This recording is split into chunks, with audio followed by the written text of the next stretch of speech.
ഇപ്പോൾ പുതുതായിട്ട് വന്ന ഒരു അപ്ഡേറ്റ് എന്ന് പറയുന്നത് അടുത്ത മാസം മുതൽ പേ ഔട്ട് കൊടുക്കാമെന്നാണ് പറയുന്നത്. ഇതിൻ്റെ എല്ലാ ട്രേഡിംഗ് എന്ന കമ്പനിയിൽ പേപ്പർ വർക്ക് ചെയ്യുന്നുണ്ട്, പേപ്പർ റെഡി ആവണോ, ഇതൊക്കെയാണ് പറയുന്നത് കേൾക്കുന്നത്. അപ്പോൾ എല്ലാ ട്രേഡിംഗ് എന്ന കമ്പനിയിൽ ഇൻവെസ്റ്റ് ചെയ്ത ഒരു വ്യക്തിയാണ്. അപ്പോൾ എനിക്ക് അറിയാവുന്ന, അതായത് ഞാനിതിൽ സ്റ്റഡി ചെയ്തപ്പോൾ എനിക്ക് കിട്ടിയ കുറച്ച് ഉത്തരങ്ങളുണ്ട്. ഈ കമ്പനിയിൽ ഫുള്ളും നെഗറ്റീവ് ഉത്തരങ്ങളാണ് എനിക്ക് കിട്ടിയത്. ചിലപ്പോൾ ഈ വീഡിയോ കാണുന്ന ചില ആളുകൾക്കും നെഗറ്റീവ് ആയിരിക്കും കിട്ടുന്നത്, പക്ഷേ ലീഡർമാർ അത് പോസിറ്റീവ് ആക്കാൻ നോക്കും. കാരണം നമ്മൾ അവരോട് പൈസ ചോദിക്കുന്നത് കൊണ്ട് അവർ വളച്ചൊടിച്ച് പോസിറ്റീവ് ആക്കാനേ നോക്കൂ. ഒന്നാമത്തെ കാര്യം എന്ന് പറയുന്നത് പേ ഔട്ടാണ്. പേ ഔട്ട് നിർത്തിവെച്ചത് ലോക്ക്ഡൗൺ സമയത്താണ്. ലോക്ക്ഡൗൺ സമയത്ത് ഇവർ പേ ഔട്ട് നിർത്തിയപ്പോൾ എന്താ പറഞ്ഞതെന്ന് വെച്ചാൽ, ലോക്ക്ഡൗൺ ആയതുകൊണ്ട് നമുക്ക് പേയ്മെൻറ്റ് അയക്കാൻ കഴിയില്ല, ബാങ്കിൽ പോയിട്ട് അവിടെ ചെക്ക് ഒപ്പ് ഇട്ടെടുക്കണം, വലിയൊരു എമൗണ്ടാണ്, ബൾക്ക് എമൗണ്ടാണെന്നൊക്കെ പറഞ്ഞിട്ടാണ് ഇവർ പേ ഔട്ട് നിർത്തിവെച്ചത്. അപ്പോൾ ഇതിൽ ഇൻവെസ്റ്റ് ചെയ്ത എല്ലാവരും 99% ആൾക്കാർ ഇത് അംഗീകരിച്ചിട്ടുണ്ട്. കാരണം ലോക്ക്ഡൗൺ ആയിക്കൊണ്ട് ഒരിക്കലും പേ ഔട്ട് അയക്കാൻ കഴിയില്ല എന്നൊരു ഇത് നമ്മുടെ മനസ്സിലുണ്ടായിട്ടുണ്ട്. ഓക്കെ, അപ്പോൾ ഇവൻ പറഞ്ഞതെന്ന് വെച്ചാൽ നമ്മൾ കഴിയുന്ന പരമാവധി നമ്മൾ നോക്കുന്നുണ്ട്. നമ്മുടെ ബാങ്കിൽ, അതായത് നമ്മുടെ ട്രേഡിങ്ങിൽ വലിയൊരു എമൗണ്ട് ഉണ്ട്, പക്ഷെ എത്ര നോക്കിയാലും നിങ്ങൾക്ക് അയച്ചു തരാൻ കഴിയുന്നില്ല, അതാ പ്രശ്നം എന്ന് പറഞ്ഞു.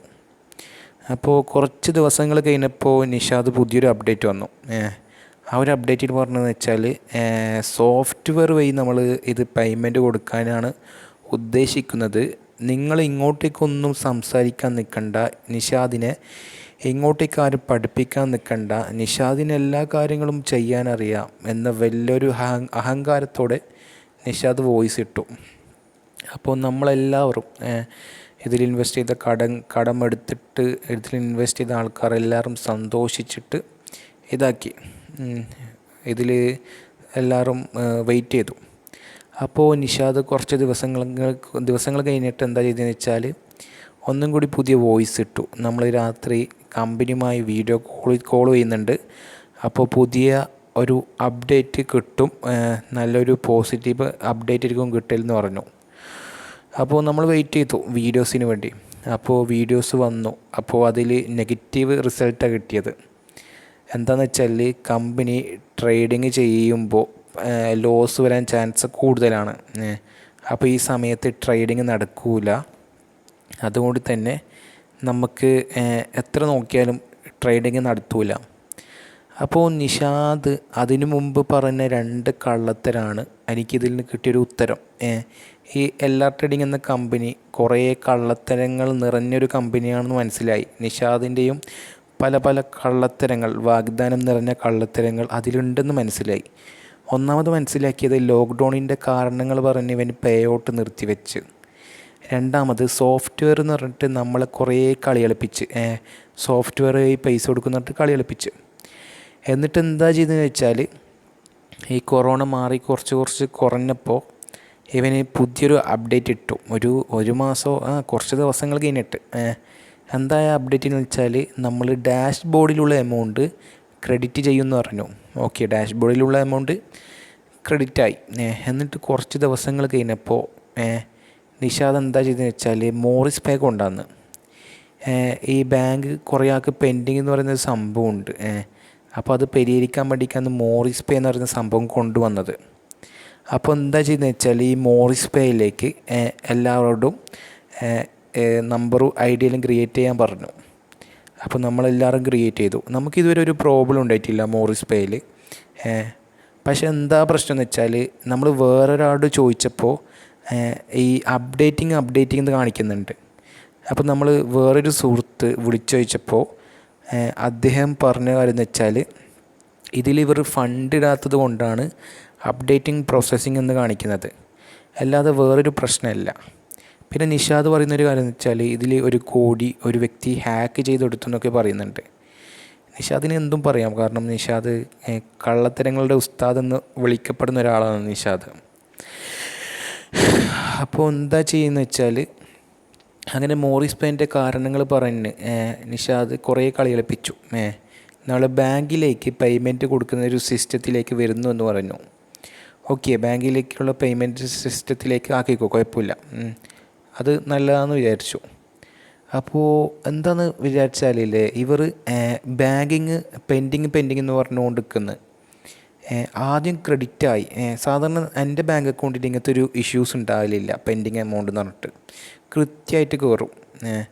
പക്ഷേ ഈ ആദ്യം ഒരാഴ്ച സമയം ചോദിച്ചോറ്, ആ ഒരു സമയത്തിനുള്ളിൽ ക്രെഡിറ്റ് ആവുമെന്ന് പറഞ്ഞു. അത് വെള്ളി മുതൽ തിങ്കൾ വരെ. ആ സമയത്ത് വെള്ളിയാഴ്ച മറ്റേ ഗാന്ധിജി ജയന്തി ആയിരുന്നു. ആ സമയത്തില്ല. അപ്പോൾ തിങ്കളാഴ്ച ക്രെഡിറ്റ് ആവുമെന്ന് പറഞ്ഞു.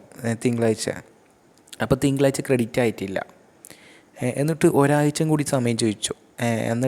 ഒരാഴ്ചയും കൂടി സമയം ചോദിച്ചപ്പോൾ ക്രെഡിറ്റ് ആയിട്ടില്ല. പിന്നെ എനിക്ക് തോന്നിയൊരു കാര്യം എന്ന് വെച്ചാൽ, എൻ്റെ ബാങ്കിൽ അങ്ങനത്തെ ഒരു ഇഷ്യൂസ് ഉണ്ടാവില്ല. പെൻഡിങ് എമൗണ്ട് എന്തായാലും ക്രെഡിറ്റ് കയറാണ്ടിരിക്കില്ല. അതായത് വെച്ചാൽ അയക്കുന്ന എമൗണ്ട് ഉറപ്പായും കയറും. ഇവർ എത്ര നോക്കിയാലും എത്ര പരിശ്രമിച്ചാലും കയറും. പക്ഷേ ഇവർക്ക് കയ്യിൽ ഫണ്ടില്ല എന്നൊരു പ്രശ്നമുണ്ടെന്ന് തോന്നുന്നു. ഇവർ കുറച്ച് ദിവസമായി ഇങ്ങനെ ആൾക്കാരെ കളിയളിപ്പിച്ചുകൊണ്ടിരിക്കുന്നത്. എന്നാൽ ഇവർ ROI എങ്കിൽ ROI കൊടുക്കുന്നില്ല.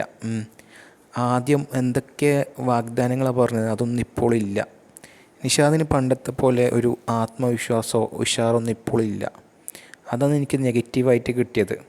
പിന്നെ വേറൊരു നെഗറ്റീവ് ഉത്തരം കിട്ടിയെന്ന് വെച്ചാൽ, ഈ മോറിസ് കോയിൻ്റെ റെഫറൽ കമ്മീഷൻ എന്ന് പറയുന്നത് 40% കൊടുത്തിന്, 30% കൊടുത്തിന്. ഒരിക്കലും റെഫറൽ കമ്മീഷൻ ഇങ്ങനെ വാരിക്കോരി കൊടുക്കാൻ പാടില്ല. അങ്ങനെ വാരിക്കോരി കൊടുക്കുമ്പോൾ ഇവർ ഏതെങ്കിലും കമ്പനി അങ്ങനെ കൊടുക്കുന്നുണ്ടെങ്കിൽ അവിടെ മണി റോളിങ് നടത്തേണ്ടി വരും. ഒരിക്കലും ബിസിനസ് നടക്കില്ല അവിടെ. കാരണം റെഫറൽ കമ്മീഷൻ കൂടുന്നതനുസരിച്ച് ആ കമ്പനിക്ക് പ്രോഫിറ്റ് കൂട്ടാൻ കഴിയില്ല. 100% ഗ്യാരണ്ടി നാം നൽകുന്നു. ഒന്നാമത്തെ കാര്യം, ഇവർ ട്രേഡിങ് ചെയ്യുന്നത് വെച്ചാൽ ചിലപ്പോൾ ബിറ്റ് കോയിൻ ആയിരിക്കും, അല്ലെങ്കിൽ ഏതെങ്കിലും സ്റ്റോക്ക് വെച്ചിട്ടായിരിക്കും ട്രേഡിങ് ചെയ്യൽ. അപ്പോൾ ഇതിൻ്റെ വില എപ്പോഴും കൂടണമെന്നില്ല. കാരണം വില കൂട്ടുന്നത് നിഷാദോ അല്ലെങ്കിൽ നിഷാദിൻ്റെ ആൾക്കാരെന്നല്ല, മാർക്കറ്റിൻ്റെ വാല്യൂ അനുസരിച്ചാണ് വില കൂടൽ. അപ്പോൾ എത്ര ട്രേഡ് ചെയ്യുന്ന ആൾക്കാരായാലും അതിൽ ലോസ് വരാൻ ചാൻസ് കൂടുതലാണ്. പ്രോഫിറ്റിന് എപ്പോഴും കിട്ടണമെന്നില്ല. അപ്പോൾ ഇവിടെ കിട്ടുന്ന കാര്യം എന്ന് വെച്ചാൽ, ഒരു മോറിസ് കോയിനിൽ റെഫറൽ കമ്മീഷൻ എന്ന് പറയുന്നത് ചിലപ്പോൾ 40% കൊടുത്തിട്ടുണ്ട്, 30 കൊടുത്തിട്ടുണ്ട്. എങ്ങനെ പോയാലും കമ്പനിക്ക് ടാക്സും അത് ഇതെല്ലാം കഴിഞ്ഞിട്ട് ഒരു 60% അല്ലെങ്കിൽ 50% കിട്ടും. അപ്പോൾ ഈ ഒരു എമൗണ്ട് വെച്ചിട്ട് ഒരു ബിറ്റ് കോയിനെ ട്രേഡ് ചെയ്യാനോ അല്ലെങ്കിൽ ഏതെങ്കിലും സ്റ്റോക്ക് വാങ്ങിച്ച് ട്രേഡ് ചെയ്യാനോ അതിൽ ROI കൊടുക്കാനോ ഇതൊന്നും ഒരിക്കലും പോസിബിൾഡ് ആയിട്ടുള്ളൊരു കാര്യമല്ല. ഇതെനിക്ക് കുറേ കഴിഞ്ഞിട്ട് കിട്ടിയൊരു ഉത്തരമാണ്. അപ്പോൾ ഇതിൻ്റെ താളം തെറ്റിക്കുന്നത് നിഷാദാണ്. ഇനിയിപ്പോൾ കുറേ ആൾ കേസിന് പോകുന്നുണ്ട്. കേസിന് പോയാൽ നിഷാദ് കൊടുക്കും. പിന്നെ വേറൊരു കാര്യം എന്ന് വെച്ചാൽ, ഇങ്ങനെ വാക്കുകൾ മാറ്റി പറയുന്നവർക്കുള്ളൊരു പേരാണ് തന്തക്ക് പറക്കാത്തവർ. ഒരു വാക്ക് ഒരിക്കൽ പറഞ്ഞ് മറ്റൊരു വാക്ക് വേറെ പറയുന്നവർക്ക് അങ്ങനത്തെ ഒരു വാക്കുണ്ട്, തന്തക്ക് പറക്കാത്തവർ എന്ന്. അതിൽ നിഷാദ് പെട്ടുപോയി. വാക്ക് പറയുമ്പോൾ പാലിക്കാൻ കഴിയണം. അതാണ് ആണത്തരം. നിഷാദ് മീശ വെച്ചിട്ട് കാര്യമില്ല. മീശ പോയി പഠിച്ചോ നിഷാദെ, കേട്ടാ. ഓക്കെ, അപ്പോൾ സങ്കടം കൊണ്ട് മാത്രമാണ് ഈ വീഡിയോ ഇട്ടത്. കുറേ ദിവസങ്ങളായി പറയണമെന്ന് വിചാരിക്കുന്നൊരു കാര്യമാണ്. അപ്പോൾ ഈ ഒരു വീഡിയോ ഇവിടെ അവസാനിപ്പിക്കുകയാണ്. ഇതിലും നല്ല അറിവുകളുമായി അടുത്ത ദിവസം കാണാം. ബൈ.